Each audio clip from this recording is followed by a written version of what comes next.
2013 భూసేకరణ చట్టం ఒకటి ఉన్నది, దానికి బదులుగా వీళ్ళు ల్యాండ్ పూలింగ్ యాక్ట్ అని తీసుకొచ్చారు.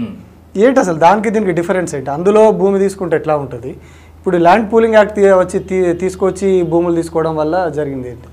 2013 భూసేకరణ చట్టం అంటే మీరు ప్రభుత్వానికి మన రెవెన్యూ రికార్డులో ఏదైతే నమోదైందో దాని గ్రామీణ ప్రాంతంలో అయితే దానికి 4 రెట్లు మీరు రైతుకి ధర చెల్లిస్తే రైతు దగ్గర మీరు బలవంతంగా అయినా సరే భూమిని తీసుకోవచ్చు. అడ్డు చెప్పడానికి లేదు. కానీ రైతుకు నష్టం చేకూర్చకూడదు కాబట్టి మార్కెట్ విలువ డబుల్ ఇవ్వమంటున్నావు. ఏది మన గవర్నమెంట్ రికార్డ్స్ ప్రకారం అయితే రైతుకు నష్టం జరుగుతుంది కాబట్టి నువ్వు కొత్త చట్టం తీసుకొచ్చినావు కదా, అదే చట్టము ల్యాండ్ పూలింగ్ యాక్ట్ కాకుండా నేను మార్కెట్ రేట్ ఎంత ఉందో దానికి డబుల్ ఇస్తా అని అంటే రైతులందరూ సంతోషంగా ఇచ్చారు. లేదు నాకు భూమే కావాలంటే బయట 2 ఎకరాలు ఇస్తా. ఇది తీసుకొస్తే ప్రభుత్వ ఖజానాకి మేలు జరిగేది. ఎట్లా మేలు జరిగేది అంటే మీరు 2013 భూసేకరణ చట్టం అప్లై చేస్తే ఎకరం 12 లక్షల లెక్క ప్రకారం కొనాలంటే ఈ 35,000 ఎకరాలు అనుకున్నాం 4,200 కోట్లలో మొత్తం భూమి కొనేచ్చు. 4,000 కోట్లలో కేవలం 4,000 crores తో మొత్తం ఇప్పుడు సేకరించిన భూమి 34,000 ఎకరాల పైసలకు ఎకరాలు మొత్తం భూమి కొనేయడానికి 4,000 కోట్లు చాలు. 4,000 కోట్ల కంటే ఇంకా తక్కువనే ఉంటుంది. అప్పుడు ఇంకా ప్రభుత్వ ఆస్తి అయిపోతుంది కంప్లీట్. అది ప్రభుత్వ ఆస్తి అయిపోతుంది. రైతుకు అంగుళం భూమి కూడా ఇవ్వాల్సిన అవసరం లేదు. ఈ ల్యాండ్ పూలింగ్ యాక్ట్ తీసుకురాకుండా బాబు మీ మార్కెట్ మీకైతే గవర్నమెంట్ రికార్డ్స్ ప్రకారం కూడా 12 వస్తుంది, మీరు ఎందుకు మీ తాతల ఆస్తి అంటున్నారు, మీరు నష్టపోకూడదు.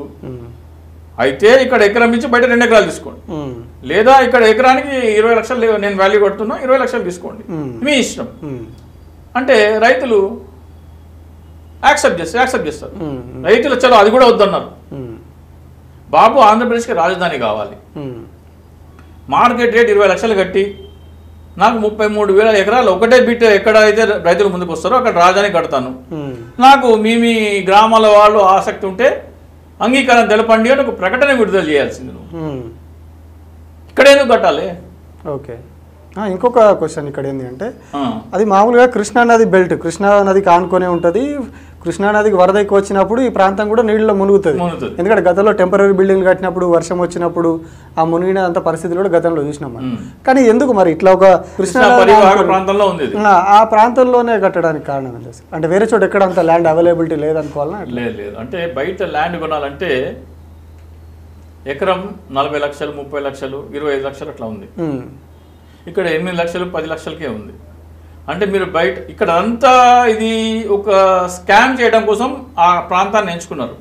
అంటే నది ప్రవాహం ఉంటది కాబట్టి ల్యాండ్ రేట్ తక్కువ ఉంటే మీరు ముందే ఇక్కడ రాజధాని వస్తుందని మీకు తెలిసి మీరు ప్రకటన వచ్చిన ముందుగానే లేదా ప్రకటన వచ్చిన వెనువెంటనే కానీ మీరు కొనాలనుకుంటే బయట అయితే ఎక్కడైతే మీరు శివరామకృష్ణన్ కమిషన్ మీకు సిఫార్సు చేసిందో అక్కడ 20 లక్షలు 30 లక్షలు 40 లక్షలు ఉంది ఎకరం. 40 లక్షలు పెట్టి ఒక ఎకరం కొనాలంటే 40 లక్షలు ఒక ఎకరం వస్తుంది. ఈ అమరావతిలో 5 ఎకరాలు వస్తున్నాయి. 8 లక్షలు కొంటే 5 ఎకరాలు వస్తున్నాయి, 10 లక్షలు కొంటే 4 వస్తున్నాయి, 12 కొంటే 3.5 ఎకరాలు వస్తున్నాయి. అక్కడ ఒక ఎకరం వచ్చేది ఇక్కడ 5 రెట్లు 4 రెట్లు ఎక్కువ వస్తుంది ఇక్కడ. కానీ రాజధాని అంటే ప్రభుత్వం రాష్ట్ర పరిపాలన వ్యవస్థ అంతా అక్కడే ఉంటుంది, మునిగిపోతుంది కదా. మునిగిపోతుందా, దాన్ని కవర్ చేస్తారా, ఏం చేస్తారా అనేది తర్వాత. ఫస్ట్ ఆఫ్ ఆల్ దీంట్లో మనం ఎంత డబ్బులు సంపాదించుకుందాం ఏంటనేది. ఇది స్కామ్ ఎట్లా అవుతుందంటే అసలు ఇది స్కామ్ ఎందుకు అయిందంటే మీరు 2013 భూసేకరణ చట్ట ప్రకారం కానీ లేకపోతే ఇక్కడ ఎకరం ఇవ్వండి బయట 2 ఎకరాలు ఇస్తానే ఆప్షన్ కానీ లేకపోతే మీ మార్కెట్ రేట్కి డబ్బులు ఇస్తానే ఆప్షన్ కానీ ఇచ్చినట్టయితే 7 నుంచి 10,000 కోట్ల లోపల మీరు మొత్తం కొనేయచ్చు. అప్పుడు అది ప్రభుత్వ భూమి అవుతుంది. ప్రభుత్వ భూమి అయితే ఆ భూమి విలువ పెరిగితే ఆ ఎంత విలువ పెరిగితే ఆ భూమి విలువ వాల్యూ ఆ లాభం ఎవరికి వస్తుంది? ప్రభుత్వ ఖజానాకు వస్తుంది. ఇక్కడ మీరు 25% రైతులకు వాటా ఇస్తున్నా అంటే లాభం ఎవరికి వస్తుంది? రైతులకు వస్తుంది. లేదా రైతుల పేరులో ఇన్వెస్టర్ ముందు అక్కడ వచ్చిన ఇన్వెస్టర్ ఎవరైతే కొన్ని ముందుగానే భూమి కొనో లేకపోతే తర్వాతనే భూమి కొనో తక్కువలో కొనుక్కున్నాడో అతనికి లాభం వస్తుంది. అంటే ప్రభుత్వ ఖజానాకి రావాల్సిన లాభం ప్రైవేట్ వ్యక్తులకు తరలిస్తున్నావు. అందుకని రైతుల ముసుగులో అక్కడికి కొందరు వచ్చారు, వాళ్ళకి ఇప్పుడు ఈ లాభం పోతున్నది. అంటే ఒక ఎకరం 10 లక్షలు ఉంది కదా, వాడు 10 కొనుక్కోనివ్వండి, 12 కొనుక్కోనివ్వండి, 15 కొనుక్కోనివ్వండి, 20 కొనుక్కోనివ్వండి, అది ఇప్పుడు 15 కోట్లు అవుతుందని చంద్రబాబు నాయుడు లెక్క ప్రకారం, నేను లెక్క ఇట్లే 5 లక్షల కోట్లు నేను అంటలే, చంద్రబాబు నాయుడు అంటున్న లెక్క ప్రకారము అది 15 కోట్లు అవుతుంది అంటున్నాడు. లేదా చంద్రబాబు నాయుడు ఇంకో లెక్క కూడా చెప్తున్నాడు, గజం ₹1,00,000 అమ్మాలంటున్నాడు. గజం ₹1,00,000 అమ్మే సాగి పోతుందంటే 1200 గజాలు ఎంత అవుతుంది?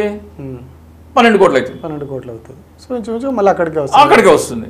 సో మీరు ప్రకటన రాకముందు కానీ ప్రకటన వచ్చినప్పుడు కానీ మీరు 10 నుంచి 12 నుంచి 15, 20 లక్షల లోపల కొన్న మీరు అదే పని ఆంధ్రప్రదేశ్ ప్రభుత్వం చేస్తే మీరు లాభపడేది ఆంధ్రప్రదేశ్ ప్రభుత్వం లాభపడుతుంది కదా. అవును. అంటే మీరు ఆంధ్రప్రదేశ్ ప్రభుత్వం లాభపడకుండా కొందరు ప్రైవేట్ వ్యక్తులకి భూములు ఇచ్చిన రైతులు, అంటే అమ్మేసుకున్న రైతులు కానీ, లేకపోతే భూములు ఇంకా కొంతమంది రైతుల దగ్గర భూములు ఉన్నాయి, వాళ్ళు కానీ లాభపడడం కోసం తీసుకొచ్చిన చట్టం ఇది. ఇప్పుడు మరి రైతులు భూమి ఇచ్చినప్పుడు వాళ్ళు లాభపడితే తప్పేంటి? అక్కడ ఉన్నారు వాళ్ళు. ఇది కూడా మంచి క్వశ్చన్. ఇక్కడ మీ భూమి ఉంది, మీకు అక్కడ 10 ఎకరాల భూమి ఉంది, అక్కడ ఏమేమో పంటలు పండుతాయి, అక్కడ రాజధాని రాలేదు, మీ భూమి విలువ పెరుగుతుందా? పెరగదు. అక్కడ మీ పంటలు ఏం పండుతాయో అవే ఉంటుంది. పోనీ మీ భూములలో కోహినూరు డైమండ్లు ఏమైనా ఉన్నాయి? అక్కడ 23 ఎకరాల 34,000 ఎకరాల కోహినూరు డైమండ్లు కానీ, బంగారు గన్లు కానీ, పెట్రోల్ కానీ, న్యాచురల్ గ్యాస్ కానీ ఏమైనా పడ్డదా అక్కడ? లేదు. మీ భూమి విలువ ఎందుకు పెరుగుతున్నది? రాజధాని రావడం వల్ల పెరుగుతున్నది. రాజధాని అంటే assembly, high court, secretariat, MLA MP quarters, ఇవన్నీ ప్రభుత్వ భవనాలు, అంటే ప్రజల ఆస్తి. అంటే మీ భూమిలో ప్రజల ఆస్తి కడితే మాత్రమే మీ భూమి విలువ పెరుగుతున్నప్పుడు ఆ లాభానికి హక్కుదారు ప్రజలైతారా, రైతు అవుతాడా? ఎవరైతే 20 లక్షలకు ఇస్తా అన్నాడో అక్కడ కట్టు, నువ్వు పబ్లిక్ ప్రకటన చేయి, ఆంధ్రప్రదేశ్కి నూతన రాజధాని కావాలి కాబట్టి ఎవరైతే ఎకరా 10 లక్షలు, 15 లక్షలు, 20 లక్షలకి ప్రభుత్వానికి 100% ఇచ్చేసే దానికి సంసిద్ధత ఉన్నారో, 33,000 ఎకరాలు ఒకే చోట ఎవరైతే ఏ గ్రామాల ప్రజలైతే దానికి బిల్డింగ్ ఉన్నారో మీరు ముందుకు రండి, రెవెన్యూ మీ జిల్లా కలెక్టర్తో చర్చించండి అని అందరూ ఎక్కడెక్కడైతే వస్తాయో అక్కడ తీసుకొని నువ్వు రాజధాని అక్కడ కడితే ఆ లాభం ప్రభుత్వం ఖజానాకు వస్తుంది. కానీ నువ్వు అటువంటి ప్రకటన ఏమీ చేయలేదు. అతి తక్కువ రేటుకి ఎక్కడ భూమి ఉంటుందో అక్కడ నువ్వు ఆల్రెడీ ఒక కన్నేసి